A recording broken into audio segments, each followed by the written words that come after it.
yang tidak diperdapatkan daripada afradnya kulli akan satu afrad, dan kulli yang diperdapatkan daripadanya segala afrad akan satu afrad, dan kulli yang diperdapatkan daripadanya afrad akan segala afrad.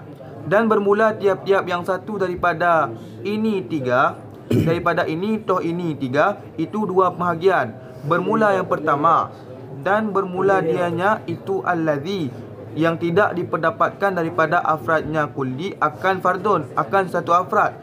Adakala beserta mustahil wujud seperti menghimpun dua yang berlawanan, atau beserta boleh wujud seperti laut daripada air raksa. Dan bermula kedua, dan bermula dianya kedua itu allazi, yang diperdapatkan daripada afradnya kulli akan satu afrad. Itu adakala beserta mustahil berbilang-bilang seperti yang disembahkan dengan sebenar-benar, atau itu beserta boleh berbilang-bilang seperti matahari. Dan bermula ketiga, dan bermula dianya ketiga itu barang, yang diperdapatkan daripadanya barang akan beberapa afrad. Adakala itu beserta penghabisan seperti insan, atau beserta ketiadaan habis seperti nikmat penghuni surga, atau kesempurnaan Allah Ta'ala. Surah A'udzu billahi minasyaitonir rajim. Bismillahirrahmanirrahim. Pembahasan kulli, pembahasan sesuatu yang dapat wujud daripada perkongsian nyona nambah.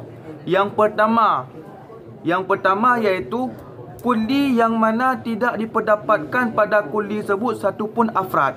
Dia memang masyarikat watai tatasawur kepada sebuah kalimat kulli sebut dia masyarikat. Namun dalam persyarikatan tersebut hanya diperdapatkan salah satu afrad-afrad dia. Yang pembahagian yang pertama. Yang kedua, kulli yang diperdapatkan padanya satu afrad. Dia faham syarikat, namun watai takalon kenyataan dia cuma sabah. Adanya yang ketiga iaitu sebenar-benar kulli, kulli yang faham syarikat dan watai tarumpuk daripada afraji juga banyak. Maka daripada tiap-tiap bahagian yang lainnya, nyo terbagi pada dua. Yang pertama iaitu kulli yang tidak diperdapatkan afraji.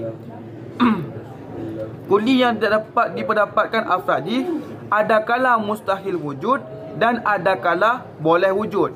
Contoh daripada mustahil wujud iaitu didden. Watai tak tasawur dua yang berlawanan nyola, nah hitam putih, nah berdiri, dan lain sebagainya.